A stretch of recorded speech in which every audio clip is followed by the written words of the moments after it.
Japan, almost everyone has heard of three legendary treasures: a sacred mirror, a divine sword, and a mysterious jewel. Together, they are known as the three sacred treasures of Japan. In Japanese, the Sanshu no Jingi. These are not ordinary weapons. They are among the most important symbols in Japanese history. For more than 1,000 years, they have been connected to the gods, the imperial family, and the origin of Japan itself. Almost every Japanese person knows them. But here's something many Naruto fans outside Japan have never realized. Masashi Kishimoto hid all three inside Naruto: the Yata mirror, the Kusanagi sword, and the Yasaka Magatama. At first, they appear to be completely different. One is Itachi's ultimate defense. One belongs to Orochimaru, the legendary snake ninja. And one becomes a devastating weapon used by Susanoo. Different characters, different battles, different powers. But behind them is the same ancient legend: the mirror, the sword, the jewel, Japan's three sacred treasures. And Kishimoto didn't simply borrow their names. He placed them inside Naruto in ways that connect directly to their original myths. A sacred mirror linked to Amaterasu, a legendary sword found inside a giant serpent, and an ancient jewel associated with divine power. Once you see those connections, it becomes almost impossible to believe they were chosen by accident. So, today, we're going to uncover how Japan's most legendary treasures became part of Naruto, where they came from, what they meant, and why Kishimoto gave each one to these particular characters. Because hidden behind Naruto's battles is a legend that almost every Japanese person already knows.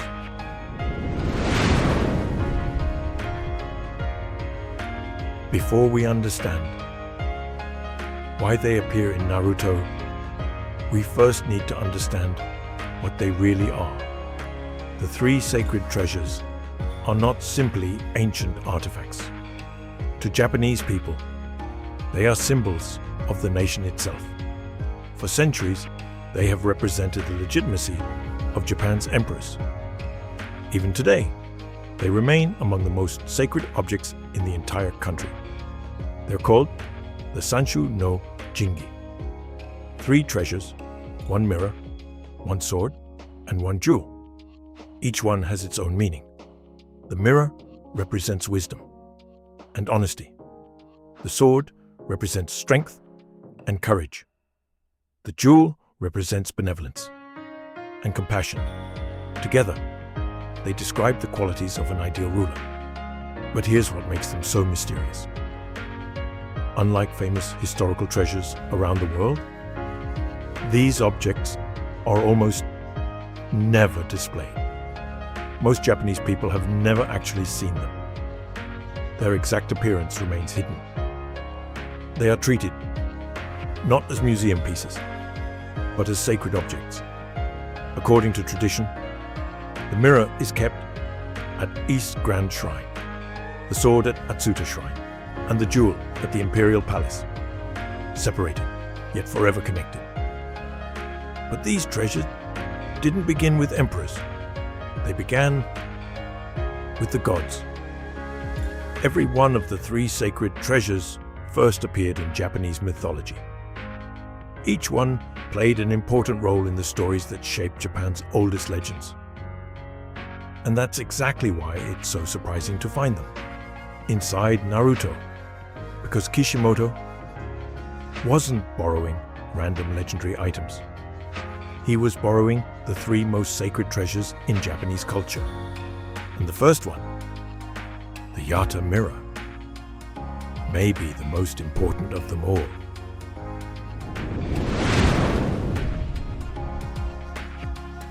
Let's begin with the mirror, the Yata mirror. If you're a Naruto fan, you've probably heard its name. It appears as the legendary shield carried by Itachi's Susanoo. According to Zetsu, the Yata mirror could change its own nature to match any attack. Because of that, it was said to be invincible. But here's what many fans don't know. The Yata mirror was never created as a weapon.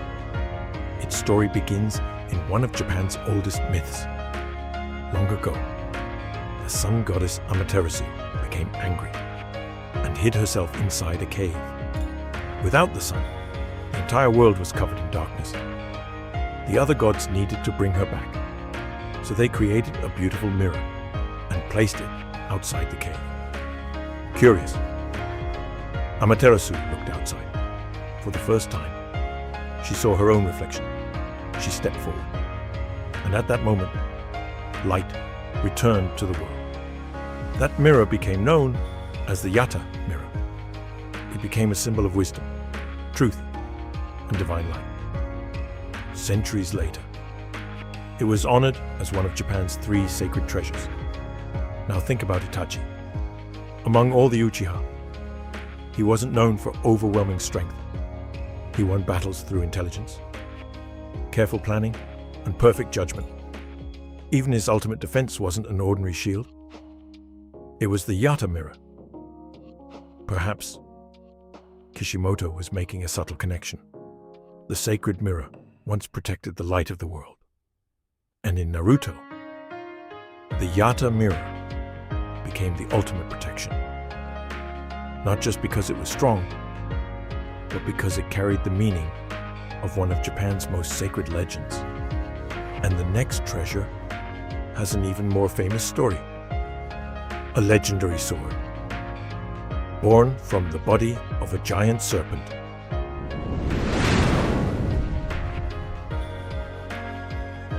Now, let's move to the sword, the Kusanagi sword. Unlike the Yata mirror, this treasure appears throughout Naruto. Orochimaru uses it. Sasuke later wields his own version. It's one of the most recognizable legendary weapons in the series. But once again, Kishimoto didn't invent its name. The Kusanagi sword comes directly from one of Japan's greatest myths.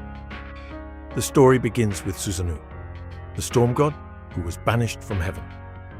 One day, he encountered a family living in fear.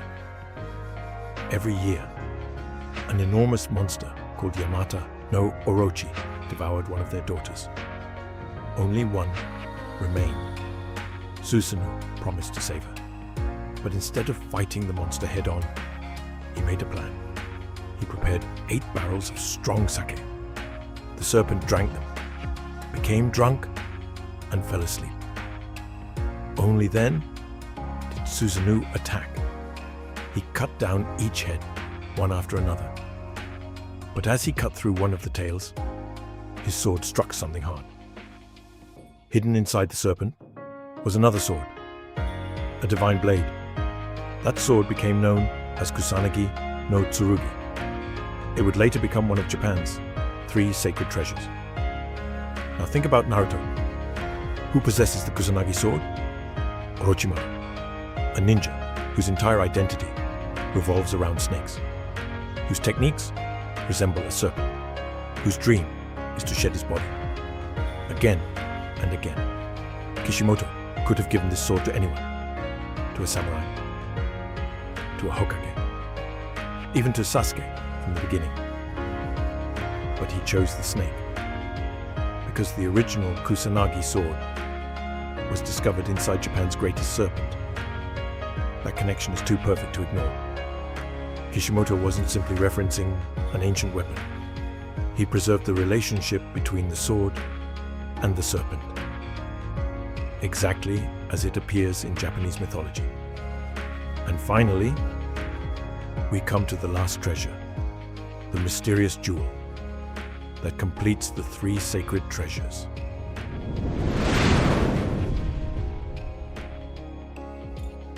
The final treasure is the one most fans never notice, the Yasaka Magatama. In Naruto, it appears as one of Susanoo's most powerful attacks, glowing, spinning, and launched with incredible force. It looks like an energy attack, but its name comes from something far older. Long before Japan became the country we know today, people wore small curved jewels called magatama. Archaeologists have discovered them in ancient tombs across Japan. Some are more than 1,500 years old. No one knows their exact purpose. Some historians believe they represented the soul. Others believe they were protective charms. Over time, the magatama became a sacred symbol, and one particular jewel, the Yasakani no Magatama, became the third of Japan's 3 sacred treasures. Unlike the mirror or the sword, the sacred jewel represents benevolence, compassion, harmony. It completes the 3 sacred treasures. Now look at Naruto. Kishimoto didn't simply add a Magatama to the story. He placed it inside Susanoo. Think about that. Susanoo is already the name of a Japanese god, and that god now wields one of Japan's 3 sacred treasures. It's an incredibly subtle detail, one that many fans outside Japan never notice. By itself, the Yasaka Magatama might seem like another cool technique, but together with the Yata mirror and the Kusanagi sword, the picture becomes clear. All 3 of Japan's legendary treasures exist inside Naruto. Not by accident, but by design. Kishimoto didn't borrow one legend. He recreated one of Japan's greatest symbols, piece by piece, inside the world of Naruto.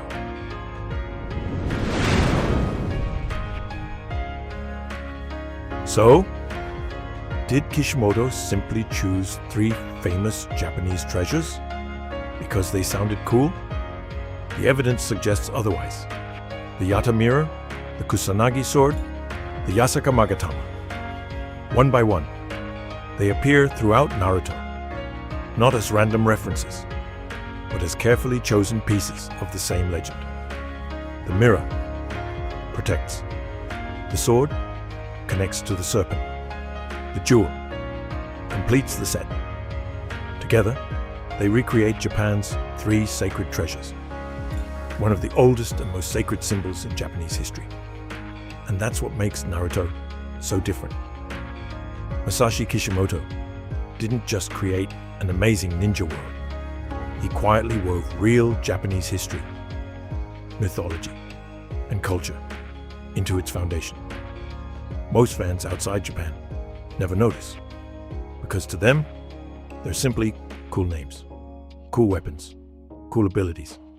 But to Japanese fans, these names have carried meaning for centuries.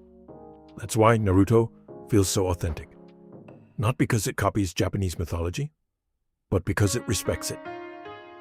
The next time you see Itachi's Yata mirror, Orochimaru's Kusanagi sword, or Susanoo's Yasaka Magatama, remember this. You're not just watching legendary weapons. You're looking at 3 treasures that have been passed down through Japanese legend for more than 1,000 years. And perhaps that's the greatest hidden secret Masashi Kishimoto left for us inside Naruto.